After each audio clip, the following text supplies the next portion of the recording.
order to fully appreciate the range of advice, issues and opportunities as a result of pensions flexibility, it is essential that you understand what the retirement income landscape looks like after the 6th of April 2015.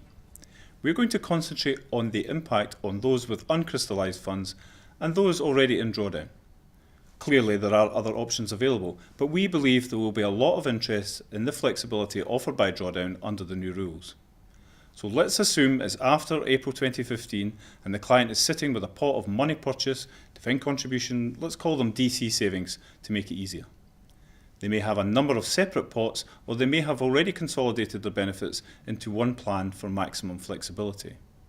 They may have maximised pension contributions to secure the maximum tax relief available and boost their pension savings in anticipation of the new flexibility coming in.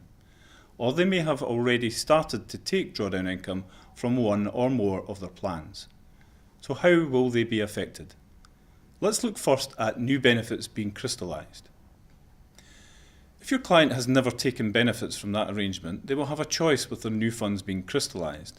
They can take lump sum tax-free cash, typically 25%, although possibly more if they have an existing entitlement to a higher amount, and then use the balance of funds to either buy an annuity or go into drawdown.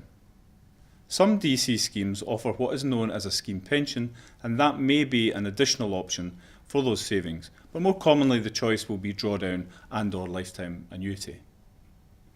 There will be new, more flexible forms of annuities and scheme pensions available in the market. Before 6 April 2015, lifetime annuities must either remain level or increase in payment, with decreases only being allowed in very limited circumstances. But flexible annuities may rise and fall in payment, perhaps in line with higher income needs in the early years, reducing when income needs reduce and becoming less active, before rising again when long-term care needs may be relevant. The maximum guaranteed payment period, previously 10 years, will not apply to these more flexible versions of annuities, although it will still apply to scheme pensions. Alternatively, the client can move the balance of their funds to provide drawdown income. For new benefits taken on or after 6 April 2015 and not added to an existing capped drawdown arrangement, this is known as Flexi Access Drawdown. There's no maximum amount of income that can be taken from Flexi Access Drawdown arrangements. The client could decide to take the whole fund as income, or no income, or indeed anything in between. The amount that is taken will simply be added to the client's income and they will be liable to tax at their marginal rates. This level of flexibility is only available to a client if the existing scheme offers Flexi Access Drawdown or the client transfers to a scheme that does offer this benefit option. When the Budget 2014 was announced, this was how the new regime was intended to look in its entirety, for new benefits being crystallised, with a client taking their tax-free lump sum and using the balance to buy an annuity or to go into drawdown with complete freedom on the amount that could be withdrawn. However, as it's turned out, things are a little more complicated. We have an additional benefit option at the point of benefit crystallisation called Uncrystallised Funds Pension Lump Sum, or UFPLS for short. If the scheme rules offer this benefit option, it will allow part or all of the client's uncrystallised funds to be paid as a lump sum, with 25% of the payment paid without deduction of tax. The balance will be taxable at the client's marginal rate. It's important to recognise that whilst the lump sum equates to 25% and is paid tax-free, it is not classed as true pension commencement lump sum as defined by HMRC. If, for example, the client has £40,000 in a pension plan and their scheme offers the UFPLS option as a one-off lump sum payment that exhausts all funds, the client could choose to take £10,000 without deduction of tax, and the £30,000 balance would be paid subject to tax at marginal rates. In actual fact, the client may initially have to suffer tax at an emergency code and then make a tax reclaim, unless the scheme already has a note of the client's tax coding for the current tax year. We'll cover more of the tax issues in a separate video. It's believed the UFPLS option has been introduced to allow older legacy schemes to offer some level of benefit flexibility from the 6th of April 2015 to pay out lump sums without the need to make major scheme rules and systems alterations to offer Flexi Access Drawdown. Okay, that's new benefits being crystallised. We'll come back to these in a moment in terms of the impact of these options on the client's ability to maintain pension contributions without suffering any tax liability. But let's look at those who have already crystallised, other than those receiving annuities. Those who have already taken benefits and were already in drawdown, other than in short-term annuities, on the 6th of April 2015, were either in capped or flexible drawdown. It was initially expected that both would disappear, but capped drawdown continues for anyone already in it on the 5th of April 2015 unless they subsequently take action.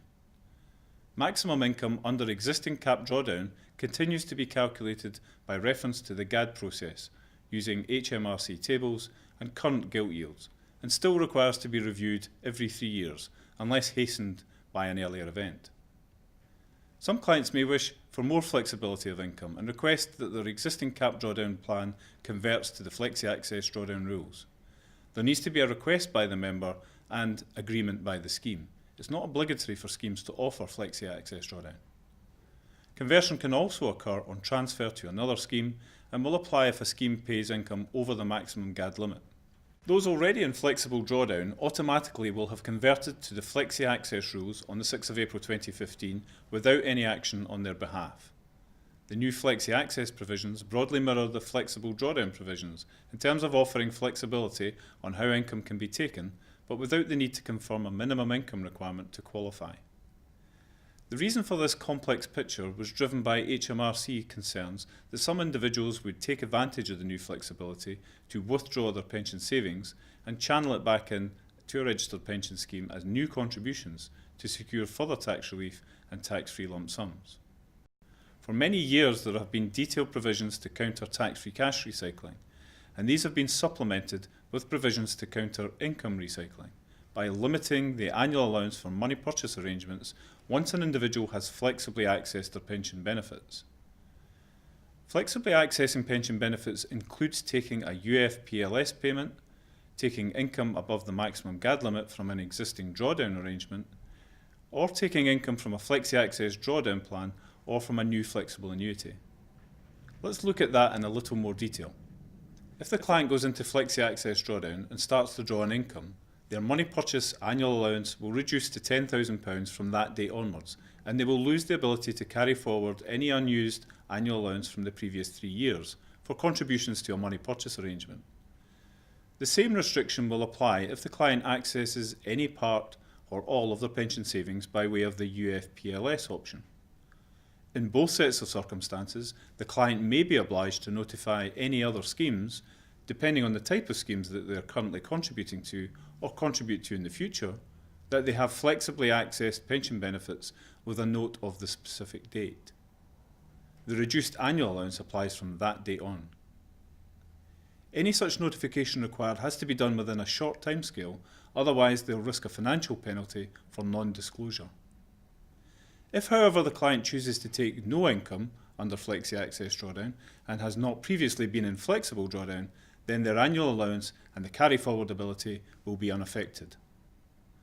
For example, the client may release all tax-free cash up front or over a series of payments, moving the balance into drawdown but taking no income. Clients who stay in capped drawdown keeping income within the maximum GAD limit will retain the full annual allowance of £40,000 a year and the ability to bring forward any unused allowance from the previous 3 years for contributions to a money purchase arrangement. Because of this, many clients may have gone into capped drawdown before the 6th of April 2015 in order to be able to take income from their arrangement whilst maintaining contributions above £10,000 a year. Depending on how the scheme is structured, it may have been possible to place only a nominal amount, say £1 for example, into capped drawdown before the 6th of April to secure that right, with additional designations being added to that same single drawdown arrangement and retain the capped drawdown provisions. For those who use part or all of their DC savings to buy a lifetime annuity or scheme pension, the position will depend on the type of annuity being secured. If it's a traditional type of lifetime annuity, then the annual allowance will remain at £40,000 with the full ability to carry forward retained. If, however, the lifetime annuity is one of the more flexible versions, then from the date the first annuity income payment is made, the annual allowance will reduce to £10,000 with no carry forward ability. For scheme pensions from DC savings, the position will depend on the number of other members in the scheme receiving scheme pensions and when it's established. This is a snapshot of some of the options available from the 6th of April 2015 and the impact on the annual allowance of each.